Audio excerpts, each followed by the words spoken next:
Alors le principal succès pour la zone gendarmerie, c'est la baisse moyenne des vitesses pratiquées grâce à l'engagement massif des unités, à la fois dans des contrôles de vitesse traditionnels avec des moyens ultralight, euro-laser, mais également grâce à l'apparition depuis 2004 et 2005 du contrôle automatisé, notamment embarqué, nos véhicules embarqués. Nous avons près de 500 véhicules aujourd'hui opérationnels pour la gendarmerie.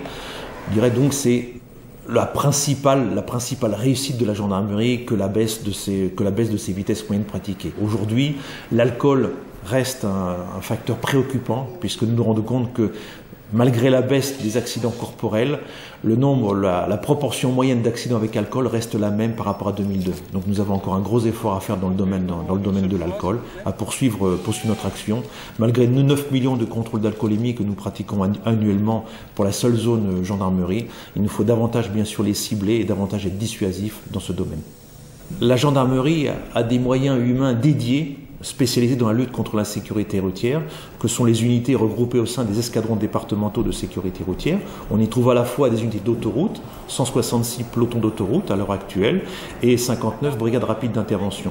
Sur le réseau traditionnel, ce sont nos brigades motorisées, 329 brigades motorisées à l'heure actuelle, qui sont des unités spécialisées de lutte contre l'insécurité routière. C'est-à-dire que toutes ces unités, environ 500, consacrent une majeure partie de leur temps à cette mission de lutte contre l'insécurité routière. À côté de ceci, on retrouve toutes les unités territoriales, donc les unités généralistes, l'ensemble de nos brigades territoriales et communautés de brigades. Et ces unités-là concourent jusqu'à 12 ou 13% de leur activité missionnelle dans la lutte contre l'insécurité routière. Donc ça donne une très bonne couverture de l'ensemble du territoire.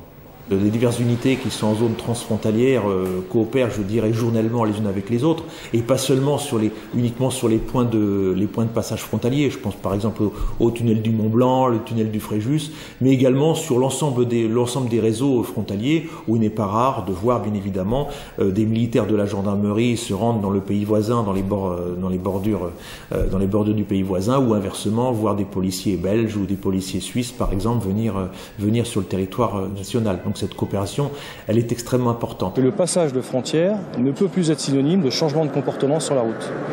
Donc nous allons travailler avec les Italiens côté français, les gendarmes français iront travailler du côté italien et les infractions seront relevées de la même manière de chaque côté de la frontière. Si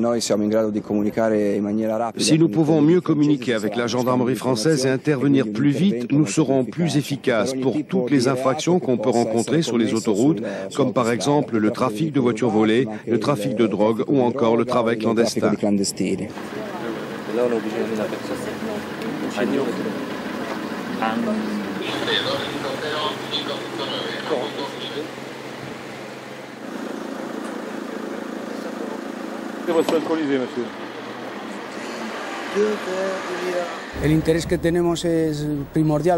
L'intérêt que nous avons, il est primordial pour nous de faire des contrôles communs, encore plus pour l'image que les résultats que nous pouvons en tirer. Ces contrôles montrent aux citoyens la coopération existante et nécessaire actuellement des deux côtés de la frontière. Il faut que nous travaillions ensemble sur la question de l'alcoolémie en zone frontière, où il y a beaucoup de restaurants et de bars. Nous recherchons les infractions liées à l'alcoolémie, particulièrement pour les Français qui viennent attirés par les prix de vente espagnols. Côté espagnol, les infractions portent plus sur le transport des alcools et des documents d'accompagnement. Nous avons beaucoup à apprendre de nos voisins, parfois plus avancés que nous dans certains domaines. Nous avons également beaucoup à leur apprendre.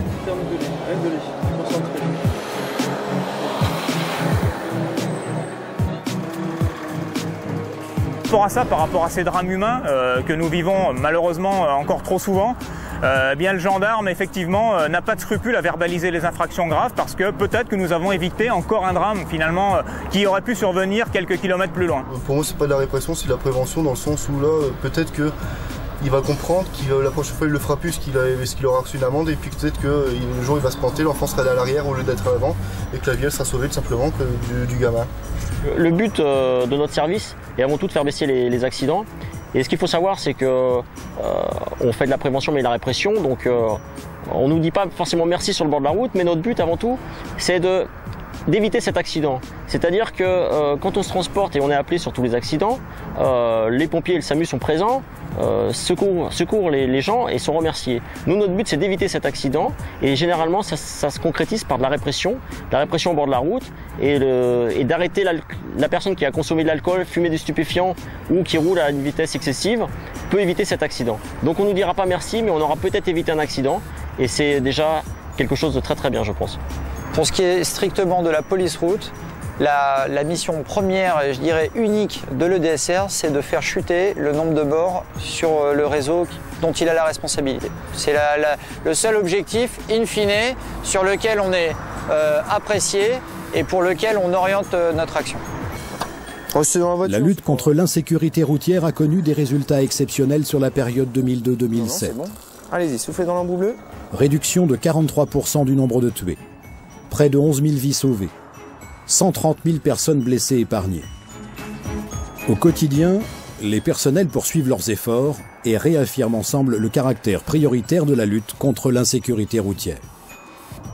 Ils participent activement à la prévention et contribuent également aux améliorations techniques des infrastructures routières.